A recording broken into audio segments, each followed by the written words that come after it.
Derrer, moi je suis inspecteur d'éducation nationale dans le département de la Haute-Savoie.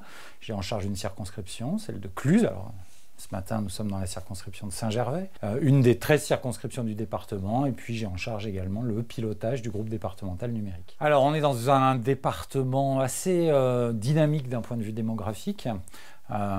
Depuis plus de 20 ans, c'est un département qui gagne en moyenne 10 000 habitants par an.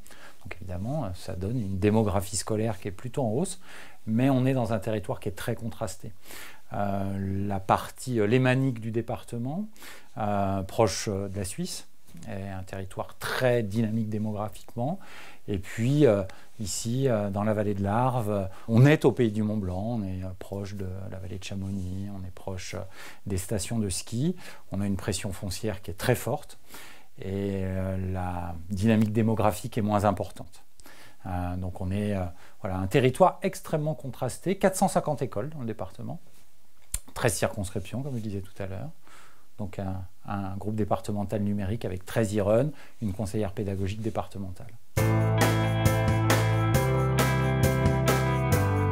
Je vais reprendre le qualificatif que j'ai utilisé tout à l'heure. C'est contrasté, mais je pense comme sur tous les territoires, il y a des écoles dans lesquelles on voit une vraie dynamique autour du numérique, et puis sur d'autres, on a besoin de plus d'accompagnement et de plus d'impulsion.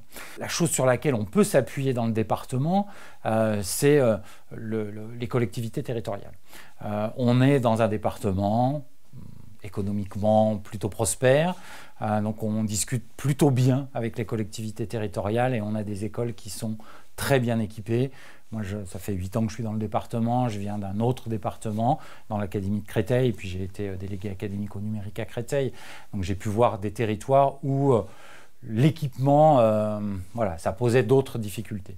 Ici, voilà, encore une fois, globalement, les écoles sont très bien équipées. Pour autant, ce travail d'accompagnement des équipes pour que la dynamique autour du numérique, et le numérique comme outil d'enseignement, mais aussi outil d'apprentissage pour les élèves, soit forte, ça nécessite un travail important des IREN, des enseignants référents d'usage du numérique, mais aussi des conseillers pédagogiques. On est dans un territoire où le groupe numérique travaille en lien assez étroit avec le groupe mathématique, avec le groupe français, et on poursuit un certain nombre de projets ensemble pour que le numérique, ça soit plus l'affaire des spécialistes, mais bien une thématique transversale. Donc, comme je le disais, l'équipement, c'est un sujet qui pose moins problème qu'ailleurs dans le département. En revanche, tu m'interroges sur la question des vagues successives de technologies. On a évidemment beaucoup accompagné ici la question du déploiement de l'ENT. On avait un peu de retard dans le département par rapport au second degré. Aujourd'hui, et le Covid a, comme dans beaucoup de territoires, beaucoup aidé. L'ENT s'est massivement déployé dans nos écoles. Ce qui arrive depuis 3 ou 4 ans, c'est l'irruption de l'intelligence artificielle. Parce qu'on a des liens assez forts avec Benelux School, avec WAN, avec tout un tas de gens qu'on peut croiser à Ludovia régulièrement. On a beaucoup participé au développement d'applications qui ont été développées dans le cadre du P2IA. Donc en partenariat avec la DNE, en partenariat avec la DRAN, on a accompagné le développement de Navi, par exemple, autour des apprentissages fondamentaux en français au cycle 2. Donc voilà, l'IA au service des parcours des élèves, l'IA pour adapter, aider l'enseignant à différencier ses apprentissages. Il y a une belle dynamique dans le département. Et puis depuis 1 an et demi, 2 ans, évidemment l'IA générative. Et on a un groupe départemental numérique qui suit ça de très près, avec le groupe mathématique, avec le groupe français, et l'IA comme appui à la conception de séquences pédagogiques.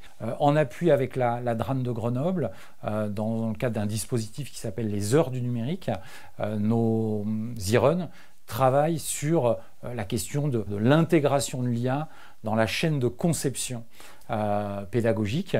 On a un projet top qui s'appelle Génial.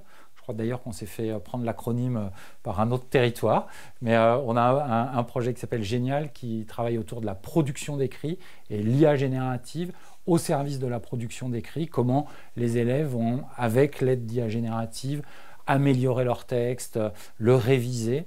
Et là, c'est extrêmement prometteur. On a vraiment des choses intéressantes sur ce sujet-là qui se développent. Et puis, comme cette dynamique, on veut qu'elle perdure, avec l'aide d'une inspectrice qui arrive sur notre territoire, qui s'appelle Roxane Obadia, spécialisée sur les questions d'éducation aux médias et l'information, qui a beaucoup travaillé sur le déploiement des web radios dans l'Académie de Nice, eh bien, on monte un café IA. Le premier numéro sera en ligne dans quelques semaines. Un café IA, et on souhaite que le débat autour de l'IA il perdure dans le département en intercatégoriel. On pense qu'il intéresse les enseignants de petite section de maternelle comme les enseignants de lycée. Il intéresse les chefs d'établissement, les inspecteurs, les directeurs. Et donc on veut un café IA qui réunisse l'ensemble de la communauté éducative autour de spécialistes, et on veut continuer à dialoguer avec des chercheurs, avec des gens de la DRAN, avec des gens de la DNE et avec des spécialistes.